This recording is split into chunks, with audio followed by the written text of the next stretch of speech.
The equation formula ကိုကျွန်တော်တို့အလို့ရနေကြပါတယ်။စိုင်းပွဲနီးလာပြီဆိုလို့ရှိရင် C ဆိုတာ consumption I ဆိုတာ investment ဆိုပြီးတော့ရွတ်နေတော့မှာပဲ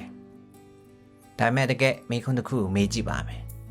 ။စက်ရုံတစ်ခုကကားအစီးတရာထုတ်လုပ်လိုက်တယ်။အစီး80ပဲရောင်းထွက်တယ်။ကျန်တဲ့အစီး20ကို GDP ထဲမှာထည့်တွက်မလားမထည့်တွက်ဘူးလား။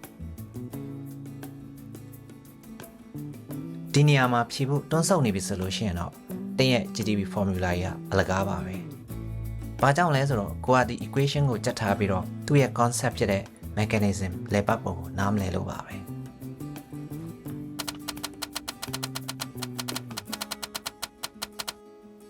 မင်္ဂလာပါကျွန်တော်ဒေါက်တာဆိုင်ပါ။ဒီနေ့ကတော့ macroeconomics ရဲ့အခြေခံအကျဆုံးဒါပေမဲ့ EJU မှာကျောင်းသားတွေအများဆုံး concept ဖြစ်တဲ့ GDP စိုက်ကအကြောင်းပြောပြမှာဖြစ်ပါတယ်။ Japanese economy မှာအရေးကြီးတဲ့ law တစ်ခုရှိပါတယ်။ ဂျပန်လိုကတော့ Samen Tokano Kensoku ဆိုပြီးတော့ခေါ်ဆိုပါတယ်။ English လို့ဆိုလို့ရှိရင်တော့ the principle of equivalent three aspect ဖြစ်ပါတယ်။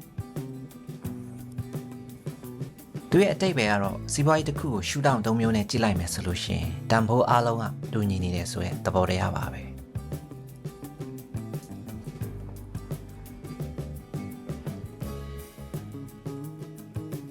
formula ကိုခဏမိထားလိုက်ပါဒီ triangle လေးကိုပဲမြင်အောင်ကြည့်လိုက်ပါပစ္စည်းတစ်ခုကိုဖန်တီးလိုက်တယ်ဥပမာကားတစ်စီးဒါကို production လို့ခေါ်ပါတယ်အဲ့ဒီကားကိုဖန်တီးလိုက်လို့ရလာတဲ့တန်ဖိုးဟာလူတစ်ယောက်စီကိုဝင်ငွေအဖြစ်နဲ့စစ်ဆင်းသွားတယ်လောက်ခလစာအမြတ်ဖြစ်ပါတယ်ဒါကို income ဆိုပြီးတော့ခေါ်ဆိုပါတယ်အဲ့ဒီဝင်ငွေရှိတဲ့လူကတခြားပစ္စည်းတစ်ခုကိုပြန်ဝယ်တယ်သုံးစွဲမှုလို့ခေါ်ပါတယ် expenditure ဖြစ်ပါတယ်အဲ့တုံးကတကယ်တော့အတူတူပါပဲဒါဟာ cycle စက်ဝန်းတစ်ခုလိုလဲပတ်နေတာဖြစ်ပါတယ်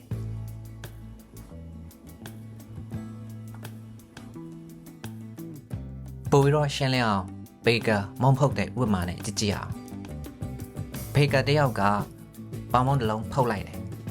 ဒါ production လို့ခေါ်ပါတယ်အဲ့ဒီပေါင်မုံကိုဖောက်တဲ့တယောက်ကဝယ်စားလိုက်တယ်ဆိုပါစို့ဒါတော့ expenditure ဖြစ်ပါတယ်မုံရောင်းရတဲ့ပိုက်ဆံကbaker ရဲ့အိတ်ကထဲကိုရောက်သွားပါတယ်ဒါဟာ income လို့ခေါ်ပါတယ်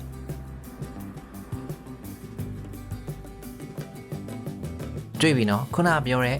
equation c + i + g x - m ဆိုတဲ့ညီမျှခြင်းကြက်နေစရာတော့မလိုပါဘူး logic အရာဒီသုံးခုကတူကိုတူရပါမယ်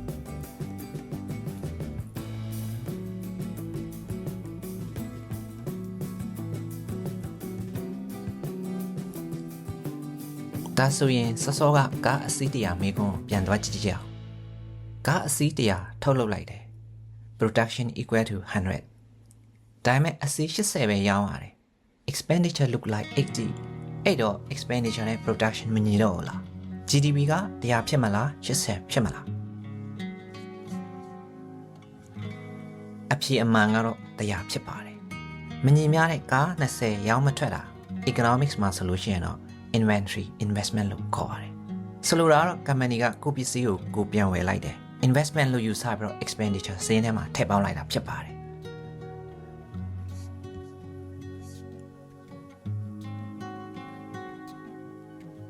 အခုရှင်းမိမလား formula မှာကြက်ထားတဲ့အယောင်မရှိလို့ရှိရင် GDP မတက်ဘူးလို့ထင်လိုက်မယ် formula ကြက်ထားတဲ့သူတွေကတော့အယောင်မရှိလို့ရှိရင် GDP မတက်ဘူးလို့ထင်ကောင်းထင်လိုက်မယ် concept နားလည်တဲ့သူတွေကတော့ထုတ်လုပ်လိုက်တာနဲ့တပြိုင်နက်ဒါ GDP ထဲရောက်သွားပြီ။ရောင်းထွက်မထွက်ဆိုတာကိုနားလည်သွားပါလိမ့်မယ်။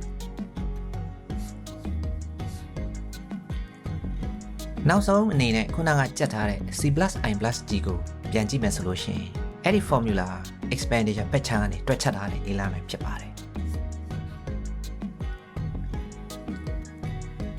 formula ကိုအသေးစိတ်ပြန်ကြည့်မယ်ဆိုလို့ရှိရင် C ဆိုတာ private consumptionပြည်သူတွေတောင်းထားတဲ့အများဆုံးက60%ရှိပါတယ်။ I ဆိုတာတော့ investment ကိုကိုစားပြုတဲ့ company တွေစက်ရုံဆောက်တာအိမ်ဆောက်တာတွေပါပါတယ်။ G ဆိုတာကတော့ government ဖြစ်ပါတယ်။အစိုးရကလမ်းတရားဆောက်တာလစာပေးတာတွေပါမယ်။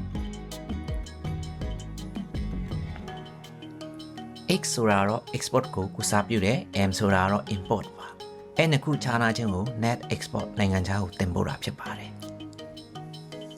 ဇာမမှာမေးမှာက CIG ဆိုတာဘာလဲလို့မေးမှာမဟုတ်ပါဘူး စီးပွားရေးကျဆင်းနေတယ်ဆိုလို့ရှိရင်အစိုးရကဘယ် video ဘက်ကိုပြောင်းလဲပြစ်မှလဲလို့မေးပါလိမ့်မယ်အဖြစ်အမှန်ကတော့ဂျီကိုတိုးပြီးတော့ cycle ကိုပြန်လဲလေပတ်စေရမျိုးပေါ့ဒီကောင်းကြောင့်နေနဲ့ပြောချင်တာကတော့ economic ဆိုတာညီမျှချင်းတွေကိုလေ့လာတဲ့ဘာသာရပ်မဟုတ်ပါဘူးလူတွေဘယ်လိုဆုံးဖြတ်မလဲငွေကြေးဘယ်လိုစီးဆင်းမလဲဆိုတဲ့ human behavior ကိုလေ့လာတာဖြစ်ပါတယ်ဒီနေ့ကစပြီးတော့တည်တဲ့ဘုတ်ဖတ်လိုက်တိုင်းပစ္စည်းတစ်ခုဝယ်လိုက်တိုင်းငါပေးလိုက်တဲ့ပတ်စံဘသူစီရောက်သွားလဲဝင်ငွေဖြစ်ရောက်သွားပြီလားဒါက GDP ရဲ့ပဲစိတ်ပိုင်းလဲဆိုတာကိုတွေးပြီးတော့မြင်အောင်ကြည့်ပါအဲ့ဒီလို strategic ကြကြလေ့လာတဲ့သူကဒါ EGU မှာအမှတ်ကောင်းကောင်းရနိုင်မယ်လို့ဖြစ်ပါတယ်အားလုံးပဲအောင်မြင်ကြပါစေကျွန်တော်ဒေါက်တာဆိုင်ပါ